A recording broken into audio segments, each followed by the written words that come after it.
I can't support you anymore. I'm sorry I can't believe in you at a time like this. I'm John, 32 years old. Today, I'm divorcing my wife, Emily, who became paralyzed from the waist down in an accident. Everyone will probably say I'm abandoning my wife in her time of need. But there's been a lot leading up to this point.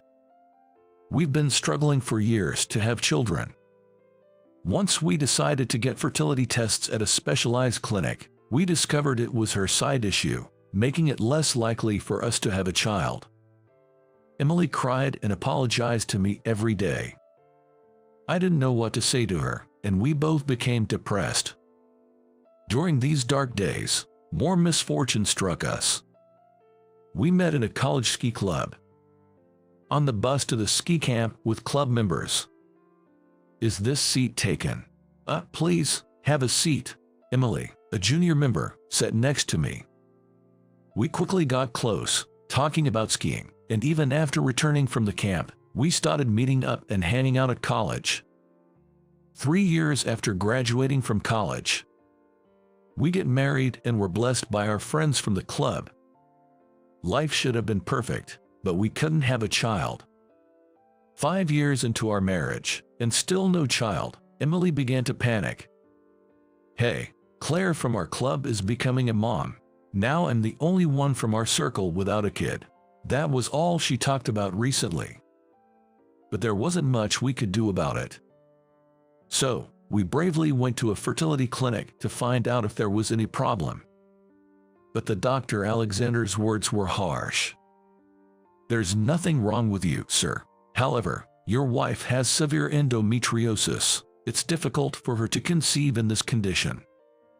I was stunned, listening to the Dr. Alexander speak so matter-of-factly. Tears didn't even come to my eyes. It was so unexpected. Emily lost all her spirit, knowing the issue was with her, and remained depressed even at home. Will I never be a mom? I dreamt of having a barbecue with you, me, and our child. I hugged and consoled her, who kept repeating I'm sorry in my arms. Whether we have children or not, I'm happy as long as I'm with you. Let's take our time and figure out our future together. I wasn't sure if she was convinced, but I expressed my feelings as best as I could. Emily nodded, but she still seemed troubled. Time passed, and it was December. The city sparkled with Christmas lights, a season of excitement for everyone. But for us, it was just another gloomy day. Even after finishing my busy year-end work, coming home to a depressed Emily made me feel suffocated. I wanted children too, but if it wasn't meant to be, I was content building a happy home with just Emily and me. I understand Emily's feelings well enough, but it's tough on me too. Gradually, our relationship started to falter, changing from it can be helped to enough is enough. Our marriage was deteriorating, but there was nothing we could do about it. Perhaps realizing things couldn't go on like this, Emily decided to go on a trip with her girlfriends for a change of scenery. I readily agreed, telling her to go and refresh herself. I just wanted her to become more positive. But I would later regret not forcibly stopping her, as she got involved in a major trouble that would change the course of her life. At that time, I had no way of knowing that Emily would be caught up in such a significant incident that would affect her future. Her destination was Colorado. Packing her ski gear, she said she was going to enjoy skiing in hot springs with friends. She was looking forward to stopping by Aspen on the way back, a place that held fond memories for us since that's where we had our wedding. Feeling relieved after seeing Emily off, I focused on work at the office.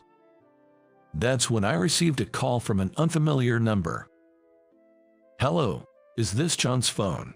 I apologize for the sudden call. This is the Colorado State Police. I'm calling about your wife, Emily. She was involved in an accident. Her car slipped on the snow. I'll give you the details of the hospital, the officer explained. Shocked, I hastily informed my boss and rushed out of the office.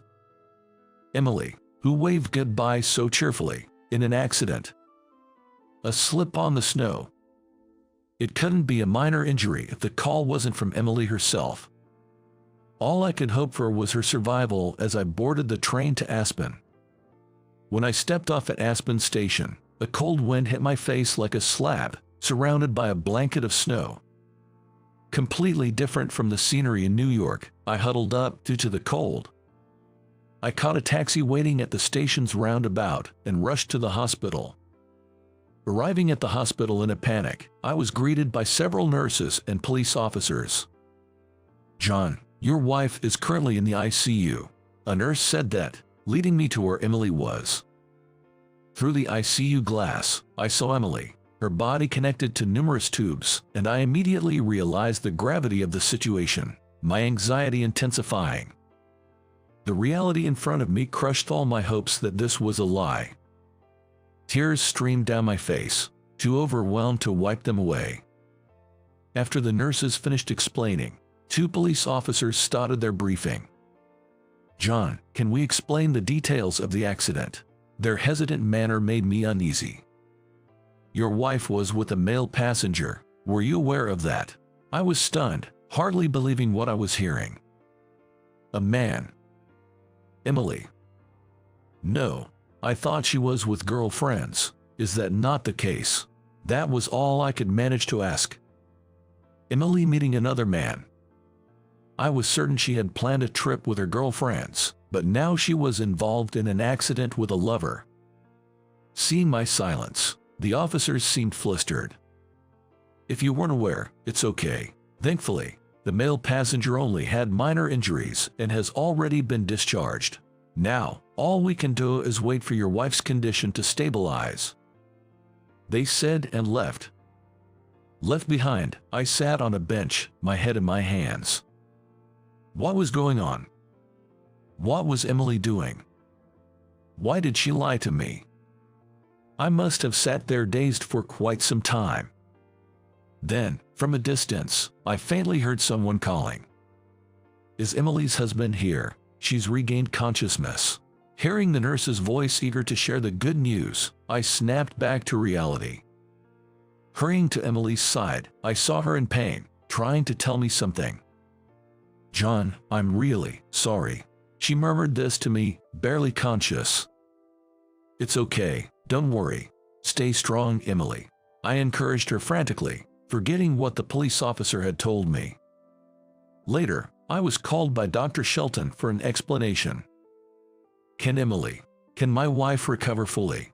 I asked apprehensively. Dr. Shelton gave a grim explanation. "Unfortunately, your wife has sustained a severe spinal injury.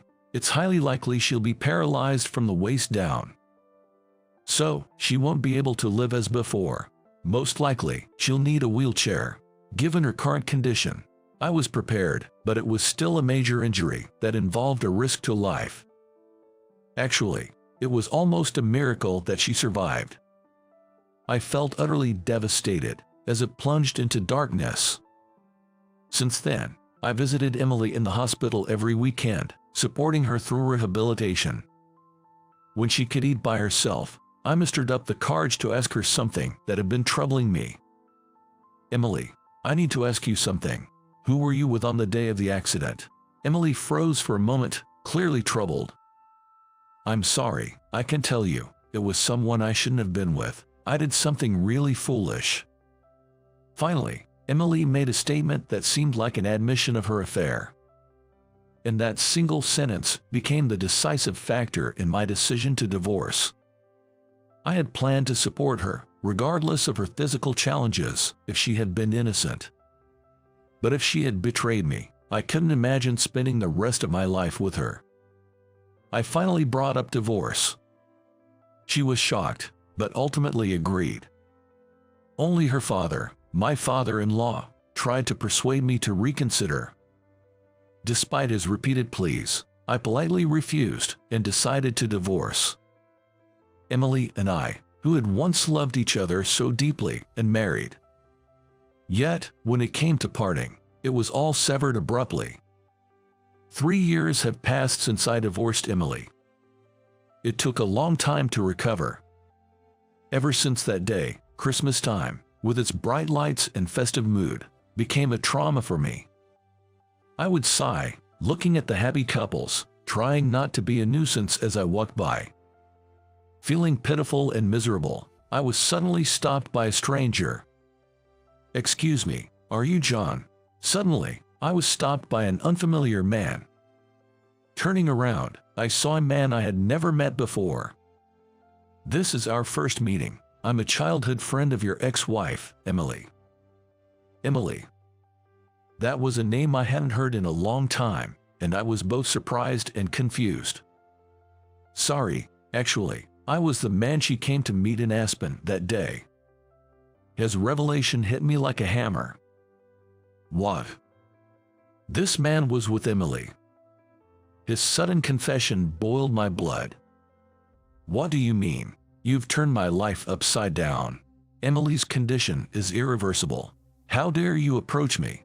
I held my breath, surprising myself with how calmly yet forcefully I confronted the man. I had to restrain myself, or I might have lashed out with a punch. Everything had changed since that day. I've regretted it many times. All because of this man. Getting angry is understandable, but please calm down and listen. There's likely a misunderstanding because Emily didn't explain everything. Sensing my mood, the man also cautiously braced himself. "First, my name is Nathan. I'm Emily's childhood friend and a practicing doctor in Aspen." The man named Nathan said while handing me his business card, and then began to explain the situation back then. It turned out that Emily had consulted Nathan about her fertility issues. When Nathan told her about a fertility specialist in Aspen, Emily had asked him to refer her, and he wrote her a referral letter. Emily thought I would oppose the treatment because I had been hesitant about fertility treatment. Nathan explained. She lied about the trip to secretly visit the doctor Nathan referred her to. "Today, I came to this city for a conference, and by chance, I saw you. I recognized you immediately, having seen your wedding photo with Emily. I've always been sworn to secrecy by Emily, but I'm glad I decided to tell you. I would have regretted it for the rest of my life if I hadn't spoken to you today." Nathan repeatedly pleading with me to meet Emily. "You should hear the circumstances from her and resolve this misunderstanding," he urged. I was overwhelmed by the sudden revelation, but eventually nodded deeply, agreeing to visit Emily's family home. The weekend after hearing Nathan's story, I took a train and finally arrived at Emily's family home. Standing at the front door, unsure of what to do, I hesitated for a while. But I really wanted to hear the explanation from Emily herself. Gathering my courage, I rang the doorbell. The leisurely chime sounded indifferent to my feelings, and after a while, the door opened. "Who is it?" For a moment, I was confused as I heard a voice but saw no one until I lowered my gaze significantly and saw Emily in a wheelchair. "John, it's been a while. Sorry for coming unannounced." I was relieved to see Emily looking well. Emily was beyond surprised by my visit, frozen in place. After getting used to moving her wheelchair, she led me to the living room. "I met Nathan by chance, who happens to be your childhood friend, and he told me everything. Is it true that you went to Aspen that day for fertility treatment?" I asked. Emily bit her lip and nodded. "Why didn't you consult me beforehand?" As I tried to understand the situation, tears began to overflow from Emily's eyes. "You said it was okay for us to live together, just the two of us, but I still wanted to have our child. I couldn't give up on that. But after my reckless actions led to my condition, I couldn't ask you to take care of me. Not only can I not have children, but now I require lifelong care. I thought it was better for us to part ways, believing you would surely be happier that way." As if a switch had been flipped, she began to speak. It seemed like she was trying to release all the feelings she had been holding back, along with her tears. She hadn't kept it a secret out of malice. If it weren't for the accident, she would have just visited the doctor introduced by her childhood friend. She probably felt unable to bring it up. She didn't deny the infidelity suspicion, accepting it instead. That was her way of showing her love, considering her now disabled condition. I was lost for words, looking up to see Emily's father standing behind her. "I'm so sorry for what we put you through, John. I knew about it too, but as a parent, it was unbearable to see my daughter face a lonely future with her disability. Please forgive us," he said. Facing them, I straightened up. "I'm also responsible. Emily was suffering, and I was insensitive to say that it was okay not to have children. We should have explored more possibilities that we both could agree on," I admitted. Reaching out, I held Emily's hands resting on her lap. "I'm so sorry for leaving you alone, Emily." I apologized from my heart. Kneeling in front of Emily in her wheelchair, holding her hands, I was like a knight seeking forgiveness from his princess. "Now, I understand what you were saying. Even with a body that can't bear children, I should have thought of ways to make you happy as your wife. I should have genuinely appreciated that you stayed by my side and changed." Emily also opened up to me about her honest feelings now. Finally, we were both able to express our reflections and regrets. And so, we were able to correct the years-long mistake of mismatched buttons.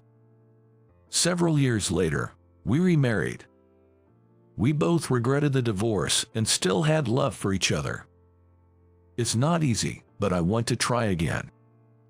I proposed to Emily, pledging my love to her.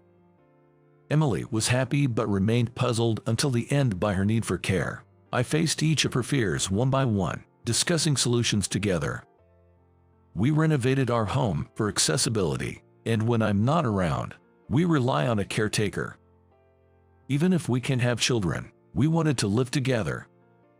With that shared desire, we finally took the step forward. I am determined not to leave Emily's feelings behind again, but to firmly support her.